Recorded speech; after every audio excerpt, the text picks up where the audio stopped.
Call on Government Orders of Day number 6. Building Pools Amendment Bill, first reading. The Honourable Craig Foss. Thank you, Mr. Speaker. I move that the Building Pools Amendment Bill be now read a first time. I nominate the Local Government and Environment Select Committee to consider the bill. The fencing of the Swimming Pools Bill was introduced as a private member's bill in 1986 in the wake of the report on the fencing of private swimming pools by the Local Bills Committee in 1983. The report highlighted that an average of 10 children under 5 were drowning in private pools every year.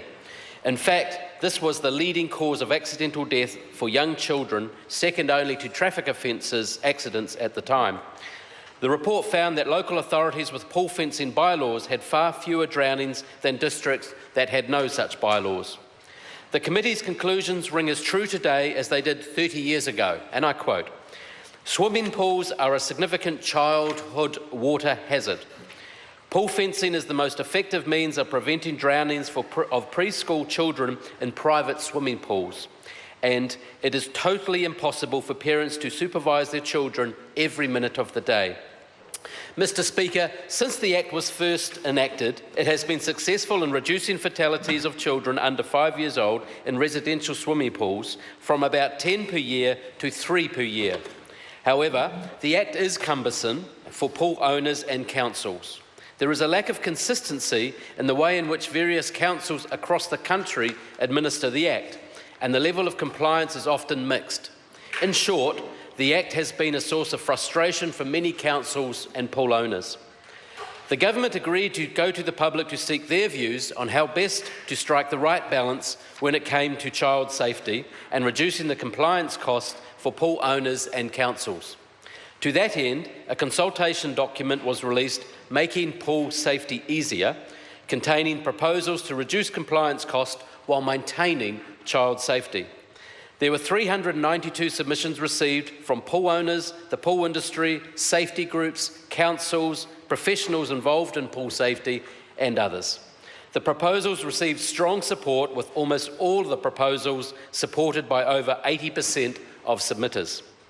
Mr. Speaker, at this stage, I would like to acknowledge and thank all those people and organisations that took the time and energy to submit on the proposals. It is really encouraging to see that so many people care so much about the safety of our young New Zealanders in and around swimming pools. The input provided by these submitters has been instrumental in getting the current bill in front of the House. Mr. Speaker, this bill introduces a more consistent and practical approach to protecting young children from drowning in residential swimming pools and will replace the Fencing of Swimming Pools Act 1987 with a new subpart in the Building Act 2004 dedicated to pool safety requirements. A pragmatic decision was made to incorporate the requirements in the Building Act 2004 because all the requirements relating to making pools safe are in fact contained in the Building Code, a code that has its genesis in the Building Act. Although the Fencing of Swimming Pools Act has been effective in preventing drownings of young children in swimming pools, the current law is excessively prescriptive, with inconsistent and cumbersome requirements that contribute little to young children's safety. Specific issues include some councils granting fencing exemptions for spa pools, while some others do not. Some councils inspect pools every 3 years, while other councils have no regular inspections at all. Garden pools and stormwater retention ponds have sometimes been interpreted as requiring fencing under the Act. Conflicting requirements for pool barriers are set out in the Act as well as in the Building Code. Under the Act, the only type of barrier allowed is a fence. Councils have no enforcement powers other than to take costly and effectual prosecutions for breaches of requirements under the Act. Any exemptions to the fencing requirements must be granted by elected councillors, which is both costly and inefficient, and pool owners cannot appeal these decisions.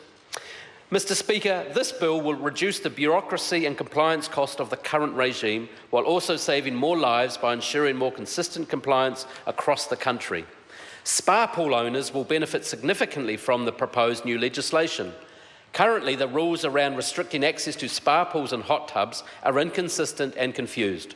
Some councils will grant fencing exemptions for spa pools that have child-resistant covers, while other councils will insist of having a spa pool fenced.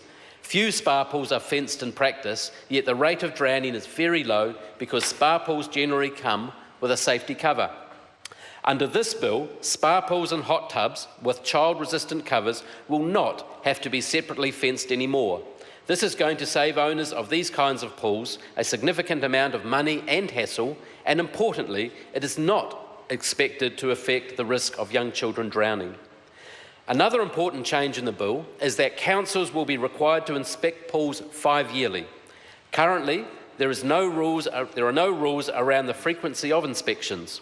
Some councils inspect 3 yearlies, where other councils do not inspect pools at all. The 5 yearly inspections will mean that pool owners across the country will be subject to the same inspection regime. More importantly, this inspection regime will ensure that pool barriers of all swimming pools across New Zealand will continue to comply with pool safety requirements and thus help save the lives of young Kiwi children. There are a number of other changes designed to reduce compliance costs while making pool safety legislation more workable. Retailers and manufacturers will be required to inform buyers of their pools of their legal obligation to ensure that young children's access is restricted. Pool safety requirements will not apply to water hazards such as garden ponds and stormwater retention ponds associated with homes. This change ensures that pool safety rules will be focused on residential swimming pools, which pose the greatest risk to young children. This change will end the frustration and expense for owners of these types of water hazard. Under the bill, any pool barrier will be permitted that meets the performance-based standards of the building code. This means that owners of pools will no longer be restricted to fences as the only means to restrict access. Finally, notices to fix and infringement notices will be the preferred tools for gaining compliance, with court prosecutions following only in the case of serious breaches of the requirements of the Act. Mr. Speaker, these changes are expected to improve pool safety and are estimated to result in 6 fewer drownings per decade. These changes will also result in reducing compliance costs by an estimated $17 million. Mr. Speaker, this bill, it will improve child safety around residential swimming pools. It will reduce compliance costs for pool owners. It will result in clearer, more consistent, flexible and workable pool safety rules. Mr. Speaker, I commend this bill to the House. The question is that the motion be agreed to. Mr. Speaker. Jenny Salesa.